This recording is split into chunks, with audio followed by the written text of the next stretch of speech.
Grilled, broiled, marinated, stewed, scrambled, sliced, and diced, tofu is versatile and protein-packed. And here to share some soy-sational recipes is Chef Michael P. Clive. Hi, Chef Michael. Hello. So what exactly is tofu? Well, tofu is made the same way as cheese, but rather than using milk, we use soybeans. So we take the soybean milk and we separate that from the whey, the curds from the whey. So there are two main types of tofu. What are they? First, there's a firm, and it's generally packed in a vacuum-sealed pack, submerged in water, very restaurant style, perfect for deep frying, those kind of applications. Then there's that smooth, soft, silken tofu, which is really ideal for dips and even smoothies. So nutrition-wise, is tofu a source of protein? Yes, it is a complete source of protein in the firmer varieties. It's one of the only plant proteins that provides all 8 essential amino acids, and it contains no animal fats or cholesterol, and it's low in sodium.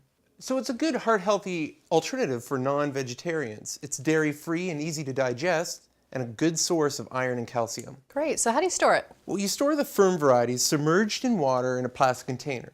So how long can tofu keep? Well, keep it in the refrigerator, changing the water daily. You can have that tofu last you up to a week. Wow. And can you eat tofu raw? Yes, tofu is 100% edible raw. Simply drain the liquid, pat dry, and eat. The firm, which you'd find in restaurants, is very popular, but you can also enjoy that raw with a smoother variety.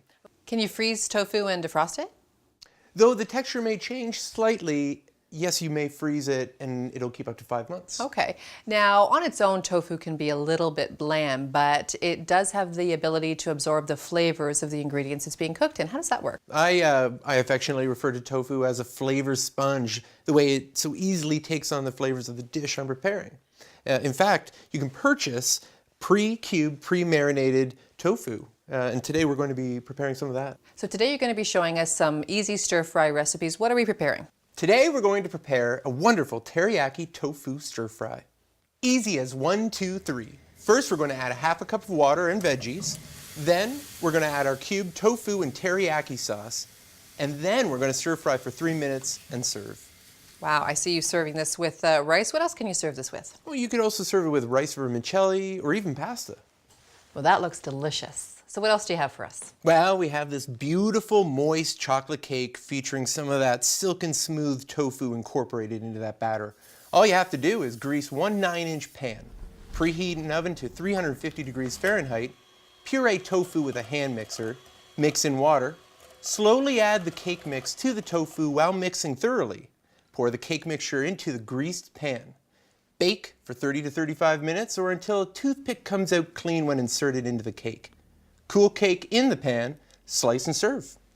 Now, I see you have brought some other really tasty looking dishes. What's this one? This is a delectable stir-fry curry puff. This is a stir-fry easy Asian slaw, sesame ginger. It's an easy one-step recipe. This slaw can be eaten raw or even cooked. And here we have an easy ice-free strawberry smoothie. It takes away the hassle of looking for ice. It's a great breakfast alternative, is dairy-free and has no cholesterol.